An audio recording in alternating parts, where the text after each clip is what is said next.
J'ai deux écrans, un ancien et un nouveau. L'ancien c'est celui de gauche, il est à 75 Hz. Et enfin il y a celui de droite, le nouveau, qui est à 165 Hz. L'écran à 165 Hz, je l'ai chopé pendant les soldes et je l'ai acheté environ 150 €. Donc ça aussi c'est une très bonne trouvaille et j'en suis assez fier. Alors pour le clavier, c'est encore de la marque Acer. Alors je me rappelle plus ce que c'est exactement, en fait je l'ai jamais su puisque c'est mes parents qui me l'ont acheté. Et pour la souris, ben c'est pareil, sans surprise c'est encore Acer et c'est pareil que pour le clavier, donc je sais pas d'où ça vient.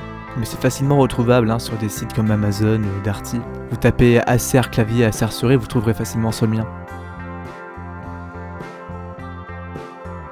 Alors derrière l'écran de droite, on a un intermédiaire GP Lite pour enregistrer le gameplay de la Switch. En droite on a une antenne Wi-Fi et ensuite on a un disque dur externe HDD de 1 Tera. Donc c'est assez sympa. Pour le micro, c'est un Tonor Q9 USB que j'ai acheté à 60 €. Pour 60 €, on a le micro plus le bras qui est vachement sympa. Alors c'est pas de l'énorme qualité, mais c'est largement suffisant pour ce que je fais, pour les streams et pour les vidéos. Et pour le casque, je viens de l'acheter, c'est un Logitech G432. Ensuite, tout à gauche, j'ai d'abord ma Nintendo Switch avec la manette Pro qui a d'ailleurs le Joy-Con Drift. Ensuite, j'ai mon petite étagère où il y a tous mes jeux Switch avec une manette supplémentaire. Et au-dessus, on a les emballages du processeur et surtout de la carte graphique avec une manette supplémentaire encore une fois et un appareil photo Canon. Maintenant on arrive enfin au PC, c'est-à-dire la chose la plus intéressante de la vidéo. Alors d'abord le boîtier, c'est un boîtier MSI Gunir Sandier.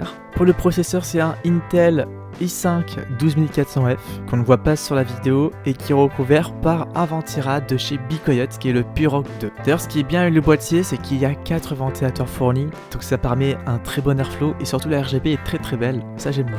Pour la carte mère, c'est une de chez Asus, donc TUF Gaming, une B660M, donc c'est pas une ATX, c'est une micro ATX. Pour la carte graphique, j'ai une RTX 3060 Ti de chez MSI, c'est même une Ventus 2X, donc 2 fois.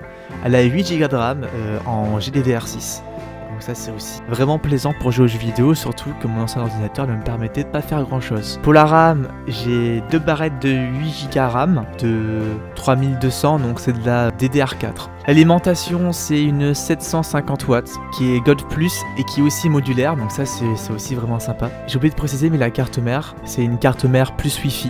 Donc ça permet d'avoir de la Wi-Fi, c'est pour ça que j'ai une antenne qui est derrière mon écran. Pour tout ce qui est stockage, j'ai un NVMe, donc c'est un SSD qui est directement branché sur la carte mère de 1 Tera. Et derrière j'ai un HDD de 2 Tera. Plus mon disque dur externe de 1 Tera, ça me permet d'avoir de gros stockages. Et donc ce PC, en tout, je l'ai payé à 1370 € net. Ce qu'il faut savoir aussi, c'est que je dirais presque que l'intégralité du PC a été payée grâce à l'argent qui vient de YouTube. Je parle là de à peu près 80% du PC. Donc si j'ai ce PC aujourd'hui, c'est en grande partie grâce à vous, donc merci beaucoup. En tout cas, c'est tout pour cette vidéo. À la place de vous dire au revoir, je vais vous laisser sur quelques plans du PC qui change de couleur au niveau du RGB. J'espère vous revoir bientôt sur ma chaîne. N'oubliez pas de me suivre, que ce soit sur YouTube ou sur Twitch, ou même de rejoindre mon serveur Discord et mon Instagram qui sont en description. C'était Evilgame, à bientôt.